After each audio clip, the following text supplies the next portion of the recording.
राहिल ने उस लड़की को हाईवे से बिठा लिया और तकरीबन 20 मिनट के बाद वो एक पुररौनक जगह पर पहुंच गया, जो कि जिस कॉलोनी में उसका घर था। उसके बाद बंदा वहां पर तो कोई नहीं दिखा, लेकिन थोड़ी दूर जाकर राहिल ने एक सियाह गेट के सामने गाड़ी रोक दी। यही राहिल का घर था।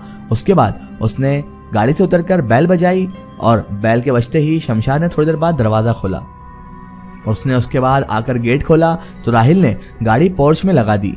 पोर्च में गाड़ी का लगना था कि शमशाद ने हैरत भरी निगाहों से उस लड़की को देखा, जो अभी गाड़ी से उतरकर राहिल की गाड़ी से उतरकर उसके सामने खड़े होकर उसको और उसके घर को तक रही थी अजीब सी निगाहों से।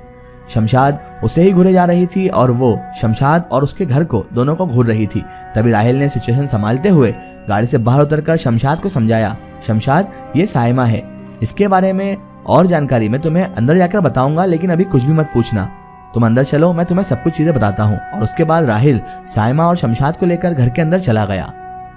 जैसे ये तीनों ड्राइंग रूम में पहुंचे तो वहां पर जैसे उनके अम्मी अब्बू, राहिल और शमशाद के अम्मी अब्बू उनके लिए ही मुंतजिर थे, उन्हें देखने लगे। लेकिन दोनों वालिद वालिदा इन दोनों के साथ एक अजनबी लड़की को आता हुआ देखकर हैरत से इन तीनों को देखने लगे कि आखिर इनके साथ ये लड़की है कौन।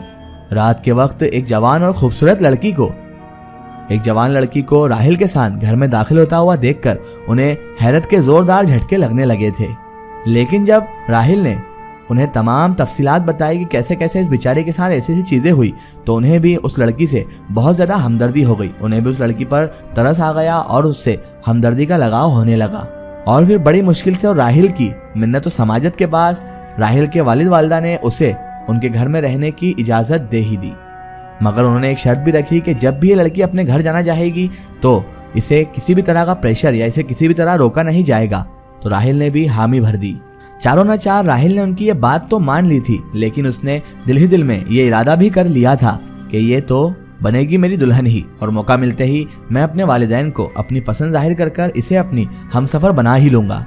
और उसने दिल ही दिल में इस पूरे डिसीजन के लिए अपनी बहन को एतमाद में लेने का फैसला भी कर लिया था कि मेरी बहन ही मेरे इस काम में मदद कर सकती है मेरी। और वैसे भी ये दोनों भाई आपसी में इतने बेतकल्लुफ थे और इतना फ्रैंक नेचर था दोनों का और इतनी अच्छी फ्रेंडशिप थी कि वो दोनों एक दूसरे को अपनी पसंद के बारे में बताने में जरा भी हिचकते नहीं थे और किसी भी तरह की डिस्कशन वो आपस में कर लिया करते थे।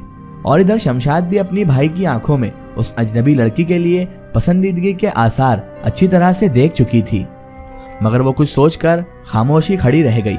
साइमा को ऊपर वाली मंजिल पर एक कमरा दे दिया गया और वहां पर जरूरत का सारा सामान भी मौजूद था, और वो कमरा वैसे भी मेहमानों के लिए ही मखसूस था, यानी कि कोई भी मेहमान आए उसे वहीं पर ठहराया जाता था।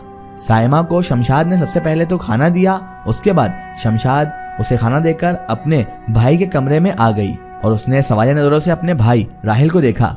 तो राहिल ने उसे तमाम तफसीलात बताई कि किस तरह अस्पताल से वापस आकर जब वो गाड़ी में बैठा और उसके बाद घर के लिए वापसी पर रवाना हुआ तो रास्ते में उसे ये लड़की सुनसान सड़क पर अकेले तन्हा बैठी हुई उदास दिखाई दी। और लगे हाथों राहिल ने उस लड़की को अपनी पसंद और अपनी पसंदीदगी का भी बता दिया कि वो लड़की मुझे बहुत पसंद है। और उसने अपनी बहन शमशाद को यह भी बता दिया कि वो उस लड़की से ही शादी करना भी चाहता है। इधर शमशाद भी शायद पहले से ही उस लड़की को अपनी भाभी बनाने की ख्वाहिश और ख्वाब देख चुकी थी, और दिल ही दिल में शमशाद इस बात पर फख्र भी कर रही थी कि अगर वो लड़की इसकी भाभी बन जाएगी तो वो बड़े फख्र से अपनी सहेलियों से अपनी इस भाभी का तारुफ भी करवा सकेगी। शमशाद की मालूमात के मुताबिक उसकी सहेली की कोई सी भी सहेली की भाभी इतनी ज्यादा खूबसूरत नहीं थी जितनी ये अजनबी लड़की राहिल घर में लेकर आया था। फिर कुछ देर तक इधर उधर की बातें करने के बाद वो दोनों अपने कमरे में सोने के लिए चले गए। 2 महीने इस तरह साइमा को हमारे साथ गुजर चुके थे। ऐसा लगता था कि उसके कजिन और उसके रिश्तेदारों ने उससे पीछा छुड़ाकर शुक्राने की नवाफिल अदा करके चैन की सांस ले ली हो, यानी कि उन्होंने 2 महीने में एक बार भी साइमा को तलाश नहीं किया, ना ही उसका पूछा और ना ही उसकी कोई खैरो खबर ली। ऐसा लग रहा था जैसे उन पर यह बोझ ही थी और इसे वो किसी भी तरह छुटकारा पाना चाहते थे।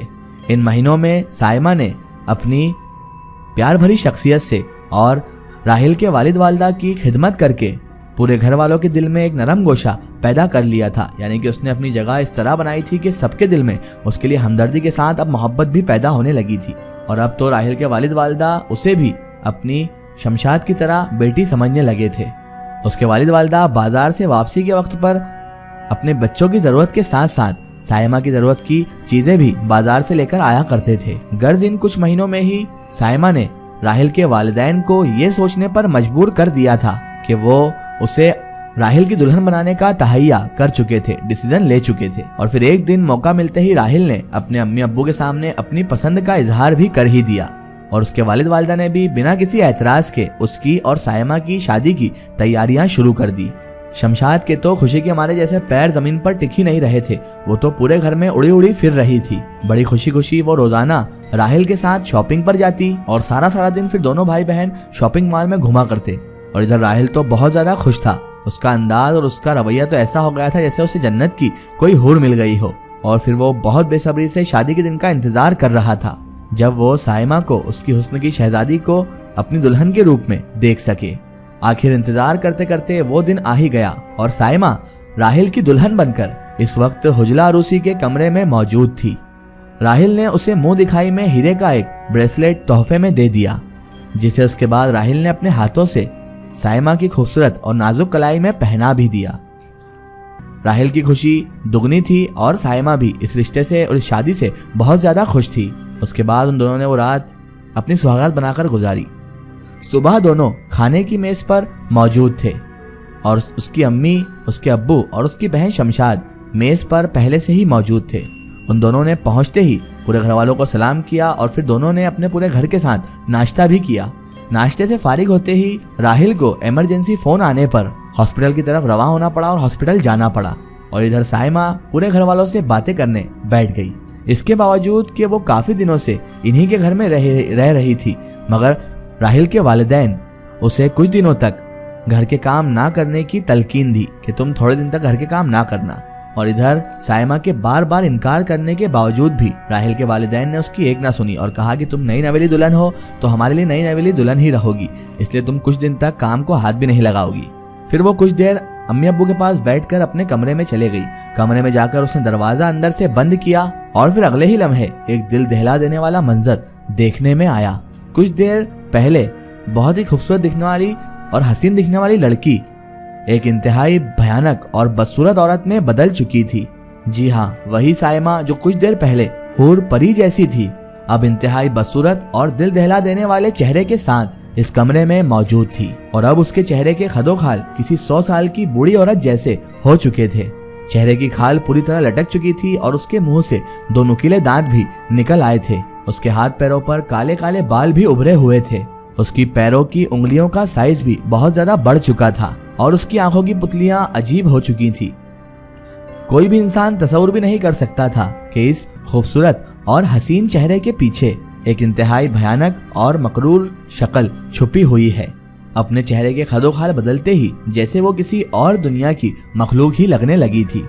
वो तेजी से कमरे में यूं चकराती फिर रही थी जैसे कोई भूखा शख्स अपनी भूख की तड़प में कुछ भी खाने वाली चीज के लिए भागदौड़ करता है। उसका बस नहीं चल रहा था, वरना वो कमरे में मौजूद फर्नीचर को ही हड़प कर जाती। वो तेजी से उसी कमरे में मौजूद एक और छोटे कमरे में दाखिल हो गई, मगर वहां भी उसे नाकामी ही हुई। उसकी नजरें अब तेजी से कमरों की दीवारों और छतों पर सर्च लाइट की जानिब घूम रही थी और फिर अचानक से उसकी आंखों में जैसे चमक दिखाई दी।